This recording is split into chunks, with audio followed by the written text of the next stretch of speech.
नमस्कार, मैं हूं बॉबी और आप देख रहे हैं एशियन स्काई न्यूज। दिल्ली में होने वाले विधानसभा चुनाव को लेकर के कांग्रेस ने अब बड़ा ऐलान कर दिया है। कांग्रेस के प्रदेश अध्यक्ष देवेंद्र यादव ने आधिकारिक तौर पर ऐलान किया कि दिल्ली में कांग्रेस सभी 70 सीटों पर अकेले विधानसभा चुनाव में उतरेगी। उन्होंने कहा कि कांग्रेस का आम आदमी पार्टी या किसी अन्य दल के साथ दिल्ली के अंदर कोई गठबंधन विधानसभा चुनाव में नहीं होगा।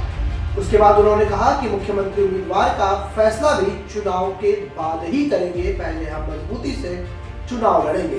दरअसल कांग्रेस पार्टी ने शुक्रवार को आम आदमी पार्टी के साथ किसी भी गठबंधन से इनकार करते हुए आगामी दिल्ली विधानसभा चुनाव अकेले लड़ने का ऐलान किया है। दिल्ली में कांग्रेस के प्रदेश अध्यक्ष देवेंद्र यादव का कहना है कि पार्टी आगामी विधानसभा चुनाव में सभी 70 सीटों पर अपने दमखम से चुनाव लड़ेगी।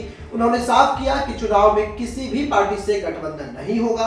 उन्होंने कहा कि मुख्यमंत्री पद के उम्मीदवार के बारे में फैसला चुनाव के बाद कांग्रेस विधायक दल के द्वारा ही करेंगे। जबकि लोकसभा में कांग्रेस और आम आदमी पार्टी के बीच गठबंधन था और दिल्ली में सातों की सातों सीटें ये गठबंधन हार गई थी, जिसके बाद दोनों पार्टियों की राहें अलग अलग हो गई। इस साल हुए लोकसभा चुनाव में आम आदमी पार्टी दिल्ली में कांग्रेस के साथ मिलकर चुनाव लड़ी थी, लेकिन दोनों दल एक भी सीट जीतने में कामयाब नहीं रहे। वहीं बीजेपी सातों सीटों पर अकेली चुनाव लड़ी और सातों सीटों पर दोबारा बीजेपी के प्रत्याशी चुनाव जीत गए।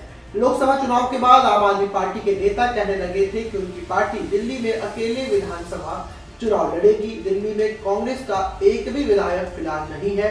पिछले चुनाव में आम आदमी पार्टी ने 70 में से 60 से ज्यादा सीटें जीत ली थी, जिसमें एक भी कांग्रेस के उम्मीदवार चुनाव नहीं जीत पाए थे। इस महीने की शुरुआत में आम आदमी पार्टी के राष्ट्रीय संयोजक अरविंद केजरीवाल ने आगामी दिल्ली विधानसभा चुनाव की तुलना महाभारत के समान धर्म युद्ध से की थी। पूर्व सीएम ने एक कार्यक्रम को संबोधित करते हुए कहा था कि दिल्ली विधानसभा चुनाव एक धर्म युद्ध की तरह है।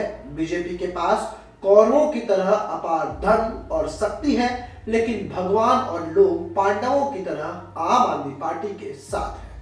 अब ये साफ हो गया कि बीजेपी, कांग्रेस और आम आदमी पार्टी तीनों अलग अलग चुनाव लड़ेगी। अब इसमें देखने वाली बात होगी कि इसमें फायदा किसको होगा, नुकसान किसको होगा और इस बार चुनाव में कौन बाजी मारता है। क्या रिकॉर्ड बहुमत के साथ आम आदमी पार्टी की वापसी होती है या 28 वर्षों से दिल्ली की सत्ता से दूर भारतीय जनता पार्टी सत्ता काबिज कर पाती है। ऐसे तमाम खबरों के लिए आप हमारे साथ बने रहें और देखते रहें एशियन स्काई न्यूज।